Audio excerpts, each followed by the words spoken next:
Assalamualaikum. Hari ini saya akan membentangkan kerja khusus projek UST 3122 2DMC, iaitu bertajuk Scan Code Bar. Ahli kumpulan iaitu Muhammad Aizat bin Ahmad Fauzi, Muhammad Izzati Izlan bin Ruzaihan, Muhammad Saifullah bin Nazwa.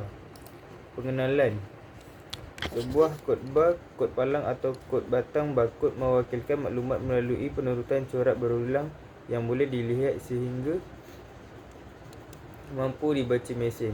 Kod bar yang asas menyimpan data yang diterjemahkan kepada jalur laju yang selari tercetak, selalunya menggunakan dakwat gelap atau dikontraskan latar belakang cerah, yang mana pengimbasan ini menghasilkan pantulan yang akan ditukarkan kepada bit 1 dan 0.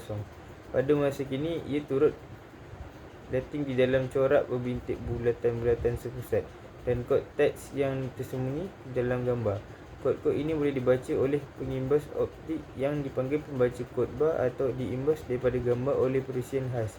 Kod palang digunakan secara meluas untuk melaksanakan sistem Auto ID Data Capture AIDC yang meningkatkan kepantasan serta ketepatan kemasukan data komputer. Satu kelebihan kod bar berbanding kaedah lain adalah ia adalah lebih murah untuk dilaksanakan. Ini ialah contoh sifat gelombang. Kesan gelombang. Pada tahun 18,000, seorang saintis dari England, W. Herschel, membuat pemerhatian bahawa di bahagian spektrum suria tidak kelihatan di luar lampu merah, suhu termometer meningkat. Selanjutnya, penundaan radiasi inframerah kepada hukum optik dibuktikan dengan kesimpulan di kewujudan peralihan berterusan dari sinaran yang dapat dilihat ke sinaran inframerah dan gelombang radio terbukti secara eksperimen.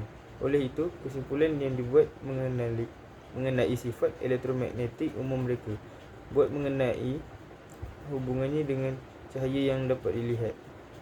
Ciri khas radiasi inframerah dalam kes ini boleh menyebabkan bahaya pada tubuh yang akan memperburuk penyakit yang ada. Rawatan sedemikian pasti tidak akan membawa faedah sekiranya terdapat kontradikasi tersebut.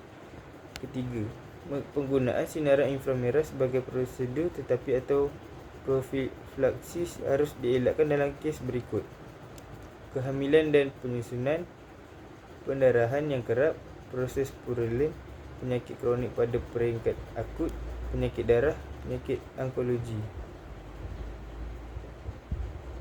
Pengoperasian alatan. Pengimbas kod bar mampu untuk membaca corak belang garis halus hitam putih pada kod bar. Bagaimana pengimbas kod bar membaca garis hitam putih ini adalah dengan memancarkan cahaya laser kepada kod bar. Garis putih akan memantulkan cahaya lebih banyak daripada garis hitam. Pantulan cahaya ini akan dikesan oleh penderia atau sel fotoelektrik. Sel fotoelektrik adalah satu transducer bertujuan untuk menukarkan tenaga cahaya kepada tenaga elektrik. Pantulan garis putih akan menghasilkan denyutan elektrik dan ini ditaktifkan sebagai satu, manakala garis hitam yang kurang memantulkan cahaya akan dikesan sebagai kosong. Siri data kosong dan satu ini akan dikesan dan diproses oleh litai elektronik mikropengawal sebelum ia dihantar ke komputer. Komputer akan mendapat nombor lengkap pada kod bar. Perisian di dalam komputer akan menggunakan nombor ini dan mencari maklumat tentang barangan yang diimbas seperti nama dan harga di dalam pangkalan data dengan sekelip mata. Kesan gelombang.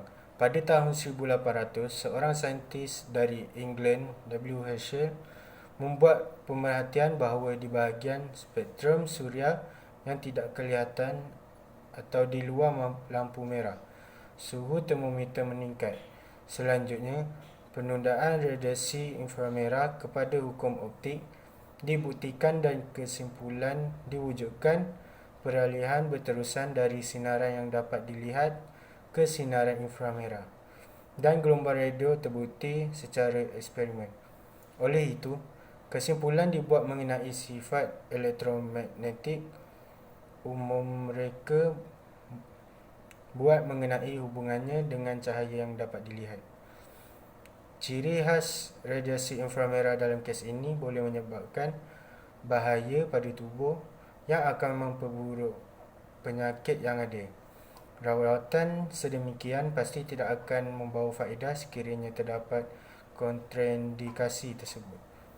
Penggunaan sinaran inframerah sebagai prosedur terapi atau profilaksi harus dielakkan dalam kes berikut: kehamilan dan penyusuan, pendarahan yang kerap, proses perulan, penyakit kronik, penyakit darah, penyakit onkologi.